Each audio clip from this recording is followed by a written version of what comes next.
नमस्ते योग के 21वें वीडियो में आप सभी का स्वागत करती हूँ। 21 वीडियो का ये सफर बहुत ही लाजवाब रहा। आप और हमने मिलकर बहुत सारे आसनों का अभ्यास किया। आज 21वें वीडियो में हम करने जा रहे सूर्य नमस्कार। दोस्तों साधकगण, सूर्य नमस्कार एक सर्वांग सुंदर व्यायाम प्रकार है। शारीरिक, मानसिक तथा आध्यात्मिक शक्तियों का विकास करने वाला एक शास्त्र शुद्ध तरीका यानी सूर्य नमस्कार। सूर्य नमस्कार से रक्त संचलन उत्तम होता है, यानी कि ब्लड सर्कुलेशन आपका इम्प्रूव होता है। हमारे शरीर में जो मांसपेशियां है, हमारे जो स्नायु है, हमारे मसल्स, हमारी नाड़ियां पूर्णतः कार्यक्षम होती है और इसकी कैपेसिटी बढ़ाने में सूर्य नमस्कार बहुत ही लाभप्रद है। दोस्तों, हर सुबह सूर्योदय के समय सूर्य नमस्कार करना चाहिए। यदि यह संभव नहीं हो पाता है तो आपको समय निकाल कर सूर्य नमस्कार का अभ्यास दिन में अवश्य करना चाहिए। कम से कम 12 सूर्य नमस्कार प्रतिदिन करना लाभप्रद रहता है। प्रत्येक नमस्कार में 12 क्रियाओं का एक चक्र होता है। प्रत्येक क्रिया शरीर की एक विशेष स्थिति को बताती है, जिसके अपने आप में बहुत ही फायदे हैं। ये बहुत ही लाभप्रद है। दोस्तों, कहना अतिशयोक्तिपूर्ण नहीं रहेगा कि अगर आप कोई भी आसन करने के लिए वक्त नहीं निकाल पाते हो, आपकी योग साधना में यानी कि नियमित जो आप योग अभ्यास करते हो वहाँ लगता है कि आज कुछ कमी रह गई है या आज समय के अभाव से मैंने अपनी दिनचर्या में योगा अभ्यास करना रह जाता है, मैं नहीं कर पाऊंगा या नहीं कर पाऊंगी, तब आपको सूर्य नमस्कार के 12 चक्र अवश्य करने चाहिए और ये आपके लिए बहुत ही लाभप्रद रहेंगे। दोस्तों, सूर्य नमस्कार करते समय ढीले और सूती कपड़े पहने तो ज़्यादा लाभप्रद रहेगा और खास याद रखना है कि आसन बिछाने के पश्चात ही आपको सूर्य नमस्कार का अभ्यास करना है। वैसे ही मैंने प्रथम अभ्यास में यानी कि वीडियो के प्रथम अंक में ही मैंने आपको बताया था कि सूर्य नमस्कार हो चाहे कोई भी आसन हो, आसन हमें आसन बिछा कर ही करने हैं। दोस्तों, सूर्य नमस्कार अलग अलग तरीके से किया जाता है। कोई 10 अंकों में करता है सूर्य नमस्कार, कोई 12 क्रियाओं के साथ सूर्य नमस्कार संपन्न करता है। इसको मंत्रोच्चार के साथ भी किया जाता है, जिसे समंत्र सूर्य नमस्कार कहा जाता है। कई बार इसे बिना मंत्र के, विदाउट मंत्र के भी ये सूर्य नमस्कार का अभ्यास किया जाता है। दोस्तों, आप कौन से भी तरीके से सूर्य नमस्कार कर लो, लेकिन ये बहुत ही लाभप्रद है। अतः मैं तो उम्मीद करूंगी कि आप सब अपने योगाभ्यास में नियमित अभ्यास के तौर पर योगाभ्यास जरूर करें। सूर्य की उपासना यानी उस परमात्मा से, जीवात्मा से एक रूप होना। हमारे रूपवेद में देखा जाए तो सूर्य को चराचर सृष्टि का आत्मा कहा गया है। सूर्य की उपासना करने से जो लाभ होता है ना, उसका वर्णन भी अशक्य है, अशब्द है। सूर्य नमस्कार में शरीर में रक्त का संचरण बहुत ही अच्छी तरह से होता है। रक्त संचरण प्रभावित होता है। इसे सामान्य शारीरिक व्यायाम के तौर पे न करते हुए हमारी आध्यात्मिक उन्नति के लिए इसे करना चाहिए, क्योंकि इससे हमारे स्वास्थ्य का रक्षण होता है और हमारे हर कार्य करने की क्षमता बढ़ती है। तो चलो हम सूर्य नमस्कार के 12 क्रियाओं का अभ्यास कैसे करना है इसके बारे में सविगत जानते हैं। बस कुछ सावधानियां रखें, जिन्हें पीठ दर्द हो, रीढ़ की हड्डी में कोई विकार हो, स्पॉन्डिलाइसिस हो, स्लिप डिस्क हो, ऐसे कोई भी विकार हो, आपका शारीरिक या मानसिक स्वास्थ्य अस्वस्थ लग रहा हो आपको, तो सूर्य नमस्कार का अभ्यास ना करें। हाई बीपी या हार्ट रिलेटेड कोई प्रॉब्लम हो तो भी आपको सूर्य नमस्कार करने से पहले आपके योग शिक्षक का मार्गदर्शन अवश्य लेना है। सूर्य नमस्कार की पहली क्रिया नमनासन कहलाती है। नमनासन के लिए सर्वप्रथम अपने आसन पर सीधे खड़े रहें। दोनों भुजाओं को मोड़कर पारंपरिक भारतीय अभिवादन की मुद्रा बनाएं, यानी कि नमस्कार मुद्रा बनाएं।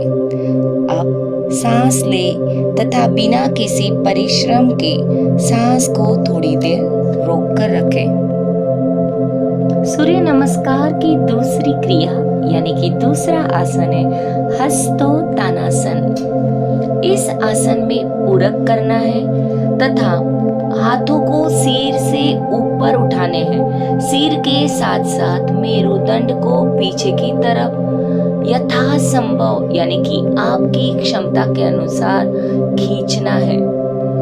इस मेरुदंड अपनी क्षमता के अनुसार पीछे जाएगा और आपका पेट उदर जो है वो यथासंभव आगे की ओर आएगा। या तो आप प्रयत्न पूर्वक लाने का प्रयास करें। सांस को कुछ सेकंड के लिए रोक कर रखें। थोड़ी देर इसी अवस्था में बने रहे। सूर्य नमस्कार की तीसरी क्रिया है पादहस्तासन। नाक से सांस छोड़ते हुए आगे की ओर झुके तथा अपने हथेलियों को पैर के पास ही जमीन पर रखें एवं इसके साथ साथ अपने ललाट को फोरहेड को घुटनों से लगाने की कोशिश करें। यथासंभव इस अवस्था में बने रहने की कोशिश करें। सूर्य नमस्कार की चौथी क्रिया को अश्व संचालन या एक पाद प्रसरण कहते हैं। इस क्रिया में पादहस्तासन में रहते हुए अपने दाएं पैर को राइट लेग को यथासंभव पीछे की ओर ले जाना है तथा लेफ्ट पैर को जमीन पर टिके दोनों हथेलियों के मध्य में यानी कि बीच में रखना है। सांस खींचते हुए सिर और कंधे को यथासंभव ऊपर की ओर ले जाए तथा आगे की ओर देखें और इसी अवस्था में कुछ क्षणों के लिए बने रहे। सूर्य नमस्कार की पांचवी क्रिया पर्वतासन कहलाती है। इस क्रिया में सूर्य नमस्कार की चौथी क्रिया की अवस्था से सांस छोड़ते हुए तलवों पर बल देते हुए दाएं पैर को पुनः बाएं पैर के पास पूर्व अवस्था में ले आना है। साथ ही साथ हमारे रीढ़ की हड्डी से नीचे की तरफ जाने का अधिक प्रयास करना है। उदर को यानी हमारे पेट को कुछ सेकंड के लिए अंदर की तरफ खींचकर सिकोड़ कर रखना है।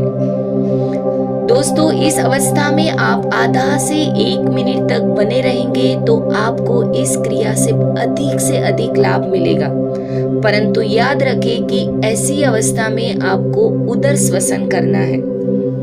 दोस्तों, जब हम प्राणायाम का अभ्यास करेंगे तो हम सेक्शनल ब्रीदिंग यानी कि विभागीय श्वसन का अभ्यास करेंगे, तब आपको डिटेल में उदर श्वसन के बारे में जानकारी प्राप्त होगी।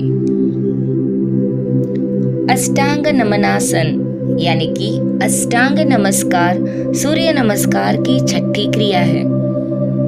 क्रिया 5 की जो अवस्था थी उसमें दीर्घ श्वसन लेकर घुटने, पैर के अंगूठे, चेस्ट, ललाट यानी कि हमारा कपाल तथा हथेलियों को जमीन पर टिकाना है।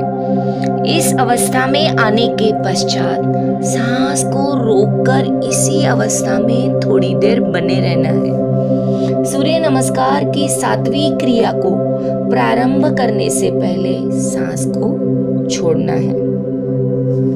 भुजंगासन या सर्पासन सूर्य नमस्कार की 7वीं क्रिया या 7वां आसन कहलाता है। छठी क्रिया संपन्न करने के बाद सांस लेते हुए अपने धड़ को इस प्रकार ऊपर की ओर उठाए कि आपका शरीर का सारा वजन आपकी हथेलियों पर तथा पैर के अंगूठों पर रहे और आप शरीर के अगले भाग को अपनी क्षमता के अनुसार पीछे की ओर ले जाते हुए चाप के जैसा आकार बनाएं। दोस्तों, सूर्य नमस्कार में 12 आसन किए जाते हैं, लेकिन ध्यान रहे कि पहली 7 क्रिया यानी पहले 7 आसन के पश्चात जो हमने पहले 5 किए हैं उसी को विपरीत क्रम से करना है। तो मुख्य ये जो 7 आसन हम कर चुके हैं, अब यहाँ से हम विपरीत क्रम में जाएंगे बाकी के 5 आसन करने हेतु। सूर्य नमस्कार की 8वीं क्रिया पर्वतासन या भूतरासन कहलाती है। इस क्रिया में सांस छोड़ते हुए तलवों पर बल देना है और हमारा जो आगे है पाँव उसको पीछे की पाँव के पास उसके समीप रखने के लिए ले जाना है। जहाँ से हमने आरंभ किया था वही पूर्व अवस्था में हमें धीरे धीरे लौटना है। सूर्य नमस्कार का 10वां आसन है अश्व संचालन। इस क्रिया में अपने राइट पैर को यथासंभव पीछे की ओर ले जाना है तथा लेफ्ट पैर को जमीन पर टिकी दोनों हथेलियों के बीच में सेंटर में ले आना है। सांस भरनी है तथा सिर और कंधे को अपनी क्षमता के अनुसार ऊपर की ओर ले जाना है तथा नजर हमारी सामने रहेगी। 10वां आसन पादहस्तासन में हमें आ जाना है। इस क्रिया में नाक से सांस छोड़ते हुए आगे की ओर झुकना है। अपने हाथों को खासकर हथेलियों को पैर के पास जमीन पर टिका देना है। सूर्य नमस्कार का अगला आसन यानी कि 11वां आसन है हस्तोत्तानासन। इस आसन में पूरक करते हुए सिर के ऊपर हाथों को उठाना है। सिर के साथ साथ मेरुदंड को अपनी क्षमता के अनुसार पीछे की तरफ लेके जाना है। हमारा पेट यानी कि उदर आगे की तरफ आएगा। इस अवस्था में कुछ क्षण के लिए रुकना है। सूर्य नमस्कार का 12वां आसन है नमनासन। इस क्रिया में सर्वप्रथम सीधे खड़े हो जाए, दोनों हाथों को मोड़कर पारंपरिक भारतीय अभिवादन की मुद्रा बनानी है। नमस्ते करना है। सांस छोड़े तथा पेट को अंदर की ओर खींचते हुए सांस लेना है।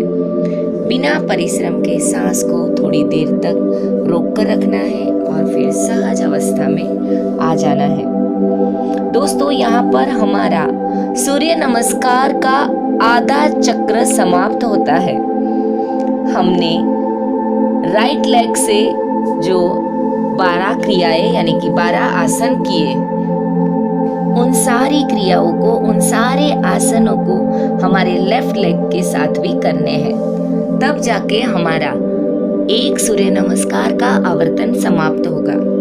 दोस्तों, ऐसे 12 सूर्य नमस्कार का अभ्यास आपको अपने नियमित योगाभ्यास में जरूर करने हैं। चलो तो दोस्तों, हम फिर मिलेंगे कुछ नए आसन, कुछ नई योग साधना करने हेतु।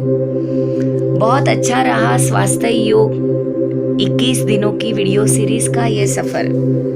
दोस्तों, तब तक के लिए आपको learn with Kalpana YouTube channel को सब्सक्राइब करना है, अपने दोस्तों के साथ इस वीडियो को शेयर करना है।